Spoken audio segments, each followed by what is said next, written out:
IVM. News Kids on the Block.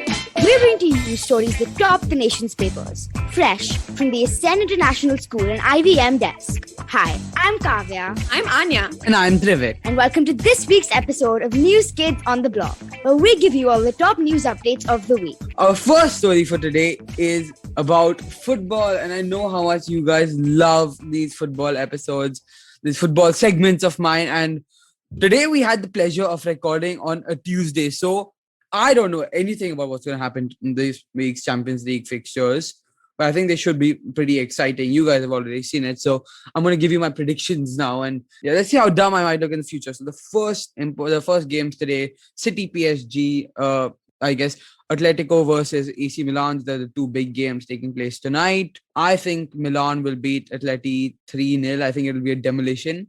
And if you think I'm wrong, talk soon. Future me, laugh at the people laughing at you. And in the other game, the blockbuster for tonight, City versus PSG, I think it'll be a City win. I don't think PSG are gelling together really well so far. I think City win this 2-0. Oh no, my dear PSG. Oh no, I'm so heartbroken, right? Yeah. I think it will be a 2-0 win for City. Kevin De Bruyne, masterclass. Phil Foden and Riyad Mahrez will back the goals. And Trivik, how do you think that these fixtures would affect the league and football as a whole in the future? Well, Anya, I think you need to educate yourself, because this is actually, I'm talking about the Champions League. So it doesn't affect while it may be called a league, it's actually a league and knockout, a group and knockout tournament. So, and why would you know this? It's not like you're a champion or anything. Oh, burn. Okay, before this escalates, I shall interrupt with an interesting story that takes place in Iceland. So Parliament and government has always been a field that has been dominated by men. But on Sunday, Iceland almost elected a female majority parliament and almost made history. But after a recount, they realized that they just fallen short of the majority. The original count showed 52% of the seats were women. But after doing a recount, they realized that it was just 47.6%. So obviously they missed by a little bit. And while this is pretty sad that they celebrated almost making history for a bit, their bubble was broken. But I think it's still really like there's like light at the end of the tunnel, that we're seeing this progression that is taking place, and we're seeing more and more fields becoming equally dominated by men and women, if not equally more dominated by women. And while Iceland has always been a country that has respected like gender neutrality and doesn't really stand for sexism, it's still a big step, and it's great to see the progress. I agree. And with that, we are going to be taking a short break, but we will be right back after a word from the people on the other side. Eventually, you'll see the end of your childhood, get accustomed to womanhood, enjoy the experience of sisterhood, might get to wifehood, or not, choose motherhood, or not. You'll learn to define your personhood, earn a livelihood, change the neighborhood, and get rid of the falsehood that life post-academia is easy. So join me, Natasha, and me, Ayushi, on a journey from station starting point to station, what now? Next station, Pudin station, and hopefully, Agla station, adulthood. Fresh episodes out every Thursday. Welcome back. You're listening to News Kids on the Block. I'm Kavya. I'm Anya. And I'm Trivik. And we're passing this next story to our resident annoying person, Anya Daftary. Thank you. Trivik just loves me today. But someone who I'm really jealous of, our beloved president, Mr. Narendra Modi. PM Modi had what I would call my dream weekend, where he went to the US, specifically New York, for like 3 days. And he was actually quite productive, which I feel like I would not be. So in his trip to the US, he said that he had a very productive bilateral discussion. In fact, in his tweet on the 25th of September after his return said, over the last few days have had productive bilateral and multilateral engagements, interaction with CEOs and the UN address. I'm confident the India-USA relationship will grow even stronger in the years to come. Our rich people-to-people linkages are amongst our strongest assets. So I think that sums up the various things he did.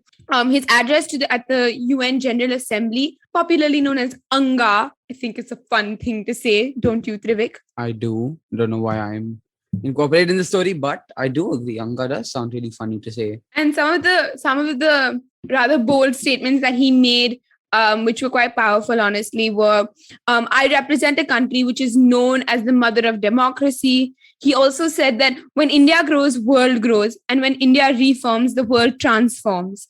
He invited everyone to come make vaccines in India, as well as took a stand against Afghanistan, saying that we have to ensure that Afghanistan is not used to spread terrorism. So all in all, Modi had a pretty productive trip. Like he said, the official spokesperson of the Ministry of External Affairs tweeted that it was a landmark visit, and he returns with 157 artifacts and antiquities, according to India Today.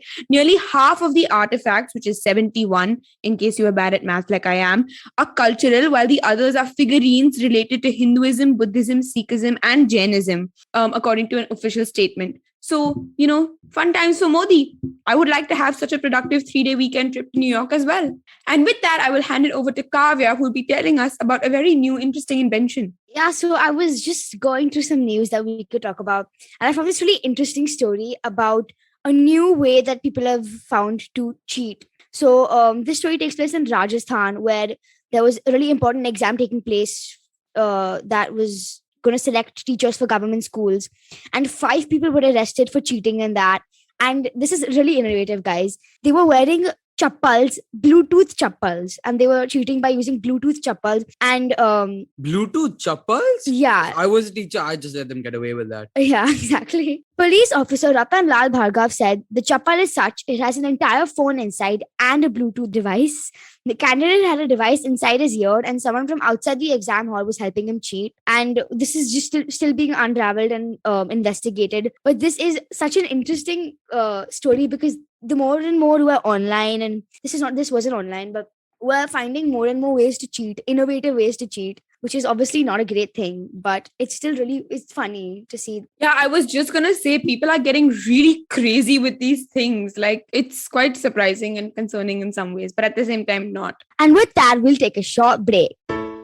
Hey everybody, it's been a great week on the IVM Podcast Network. On Cyrus Says, Chef Saransh Goyla talks to Cyrus about his food show, Grand Trunk Rasoi, his experience as a guest judge on MasterChef Australia, and a whole lot more. On All Things Policy, Pratik Vagre talks to Sapni GK and Rohan Sheth to examine the fine print in the Apple versus Epic Games lawsuit. On a bonus episode of Paisa Vaisa, Anupam is joined by Sumit Chanda, CEO at Jarvis Invest. They discuss why investing directly in equity is a better proposition than other financial platforms. On Say No to Drama, Chitna slices through all the time-related nonsense that we throw at ourselves instead of using our time wisely. And on Audio Gyan, Shahina Attarwala from Microsoft talks to Kedar and Abhineet about her decade-long design career and why she likes to call herself a businesswoman with a designer's heart. Do follow us on social media. We're IVM Podcasts on Twitter, Facebook, Instagram, and LinkedIn. And remember, if you're enjoying this show or any of our other shows for that matter, please do tell a friend. It really does help us. And finally, we'd like to thank our sponsors on the network this week: Cred, Bank of Baroda, Quota, CoinSwitch, Kuber, and Inter vPro. Thank you so much for making this possible. And welcome back to News Kids on the Block. I am your co-host, Anya, and we will now hand it over to Trivik, who has more football news. I was like, Kavya was so close, yaar, so close. We promised. I wouldn't count this as football news entirely, because this is something which our dear friend Bhattu would really enjoy, because the new FIFA is officially launching this Friday, FIFA 22, and I myself and my friends are really excited about this one, because every year the new FIFA comes out and the hype is just unreal. They've added tons of new modes, including a create a club career mode, where you will be able to create your own club and lead them to glory. And I think that's a really cool new addition. I'm looking forward to playing this game, and so are millions of other people in the world. Let's hope that EA don't disappoint. Trivik, can you elaborate a little bit on how playing like a video game for football impacts how you, as a football fanatic, view football as like a pure sport, whether it's in playing it or viewing live matches? Why is the game relevant? Is the like cheap way of asking the question, like to like the football world, like why did they make a game? That's my cheap question. Well, football is widely regarded as the most famous sport in the world, but football is the most famous sport in the world, and I think that to not make a video game about it would be quite stupid from a financial perspective, because you're going to sell so many copies of a game like that. So, Anya, to answer your question, football video games are cash money. That brings me to our last and final story of the day, right, Kavya? Yes. So I would like to talk us through an epic win that the Indian women's cricket team had in Australia. You all might have heard about or watched or witnessed or cried like I did when India breached Fortress Gabba, and the Indian women aren't close. So for those of you who are a little bit unaware of what I'm talking about, the Indian women's team is currently playing a series against Australia in Australia. And they just finished their ODI games. And it's a multi-format series. So like you get points based on like how many like parts of the series you win. So right now, Australia have 4 points and India have 2 points, if I'm not wrong. And there's going to be a T20 series followed by a test match as well. Australia had a winning streak of 26 ODIs without a loss, and India broke that in the third and final ODI of their series. But before I get into that, let's talk about the previous match, which Australia won by 5 wickets. And the reason that was such an interesting match to watch was because it was a relatively high-scoring match. India put up a fighting score of 274 runs, and Australia needed, well, obviously 275 or more to win. And on the last ball of the game, it was given a no ball. And they thought that would be it. They thought that it was out.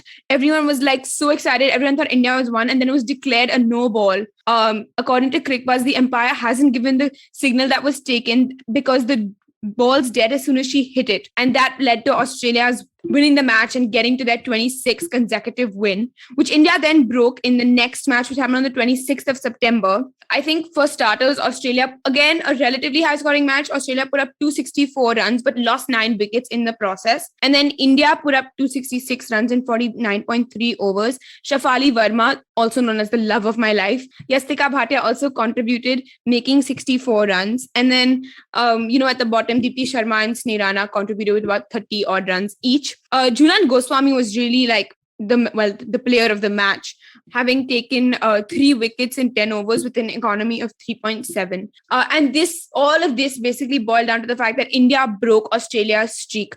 Australia as a team in most sports is known to be very hardline. Their conditions are extremely unfamiliar. And to go out and win in Australia is anyways a big deal, not to mention the immense pressure that gets put on the players. And I think for our women's team to be able to do something like that is brilliant. And I think it just shows how much the sport is being developed and built. Even if you've read recently, the MCA changed a lot of their rules. I think that what this means for women's cricket is incredible. It's huge. It just shows how much popularity the game has gained and how much it should continue to gain, because there are fantastic matches like this which make you just want to watch until the last ball, and you can't take your eyes off the screen for a second because of how encapsulating and powerful it is. Recently, if you read, the MCA said that they would be changing batsmen in anywhere in their rule book to batter, to have a gender neutral term. So it's clear that even acceptance of the sport is being developed, and we can only hope that we see more such performances. I completely agree with you, Anya. And do you know how many, like I was reading something that it had been how many years since Australia had lost like a ODI? They had in 26 matches, and actually Mitali Raj, when she was talking after they won, she said something so interesting. She said that, we're very happy that we won the game.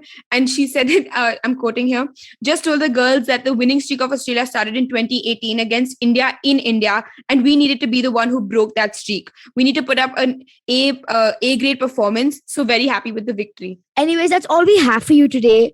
We hope you enjoyed this episode of News Kids on the Block. Don't forget to tune in to us every Friday for our fresh take on the news from across the globe. If you like this podcast, don't forget to check out other podcasts on the IVM network. You can listen to us on the IVM Podcast app or ivmpodcast.com. You can also follow us on our social media. We are at IVM Podcast on Twitter and Instagram. We'll see you next week. But till then, do share this episode with your folks. Stay safe. And don't forget to do your homework.